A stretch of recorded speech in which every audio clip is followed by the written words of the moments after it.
Welcome to Fit Mama Form Fixes. If you don't know who we are, my name is Khalil. My name is Jasmine. And we are the founders and creators of Fit Mama Coaching, where we help women build muscle, lose fat, ultimately do this in a sustainable way. In today's video, we're gonna be going over the dumbbell and the barbell RDL and some of the top mistakes that we see and how you can fix them, ultimately leading to you being able to do this exercise properly. First, we're gonna start with the dumbbell RDL because that's where I like to start most beginners. It allows for a more natural movement. So if you look at the barbell, when you go down with the RDL, it doesn't allow your arms to get back. But when she does hers with the dumbbell, she can let those dumbbells be on the sides of her legs.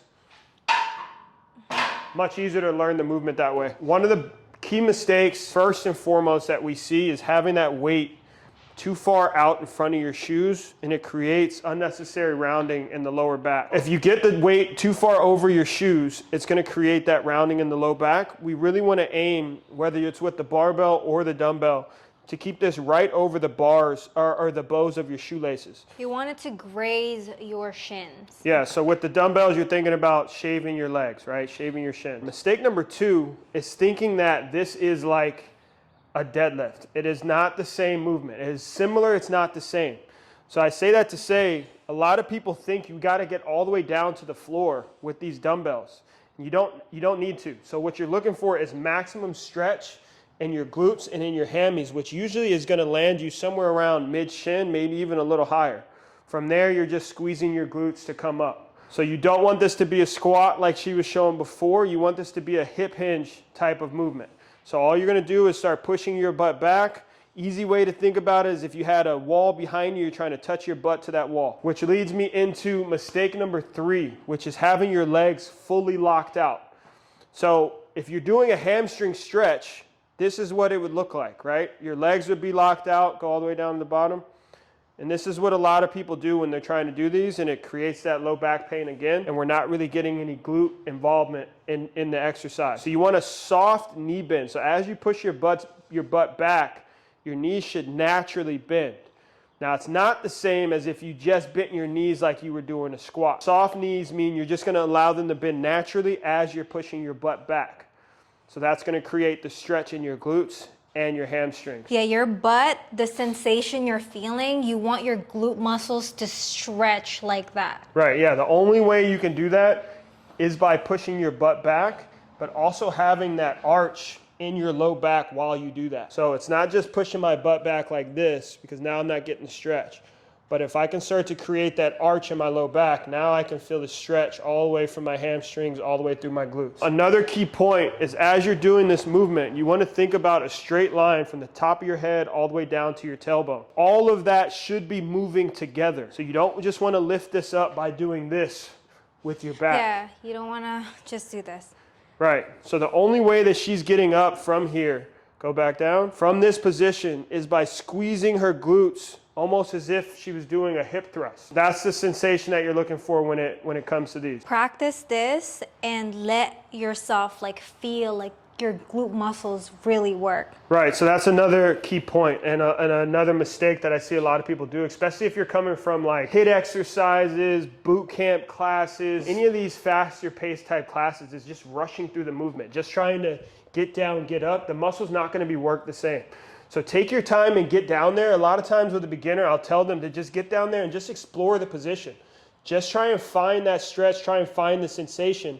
And then you start to know like, okay, that's my checkpoint. That's what I'm aiming for every single time that I do a rep. I'm aiming for that exact spot, and then I'm gonna activate coming back up. So take your time, explore your body, really find what your maximum depth looks like. Also, one thing that you don't wanna do is as you get up, you don't wanna over thrust like this. And you also don't wanna stop that short either, right? You don't wanna come down and here either, right? So at the top of each rep, you're just standing up like normal. Straight line, and then you go back into it. Now, how things change with the barbell. Obviously with the barbell, we can load the weight a bit more, but a couple things change. The key things that are gonna change is your hand placement, and then like I said in the beginning, this bar is not gonna allow you to get your hands on the sides of your knees, which means you gotta push back a little bit more. And then the other thing, especially with our women, is gonna be the grips. So with this, you can go with the alternate grip. to make sure that you really have the bar in control. But another thing you want to think about when it comes to the bar is your back, your mid back especially. You want to make sure you activate those lats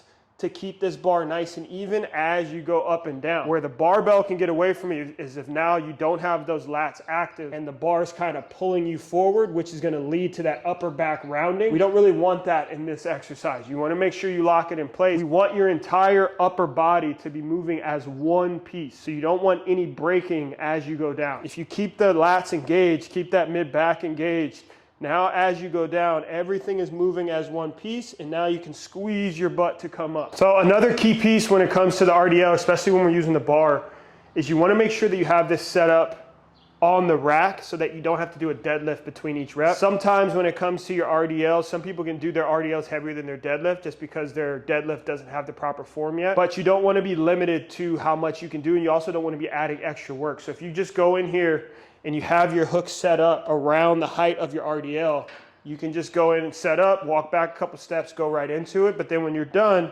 you can just walk it in and set it back into place. And now you have it off of the ground. It's taken away a lot of the work for you getting set up. All right, so hopefully this video helped you fix your RDLs. If you like this video, make sure you hit the like button so we can get out to more people like you. And don't forget to smash that subscribe button. Now, if you're just getting started with your fitness journey, we have a free program for you. All you have to do is comment workout down below, and we'll get it sent over to you. And if you're serious about really jumping on to your fitness journey, we have the Fit Mama Club, where we have everything you need to be successful in your fitness journey. Yeah, inside of there, we hop on calls with you guys. We have meal plans, recipes, like she said, everything you need. We're really big on making sure that we get you guys educated about this entire journey so that you can actually see the progress that you're looking to see. The link for that will be in the description below, and we'll see you guys next time.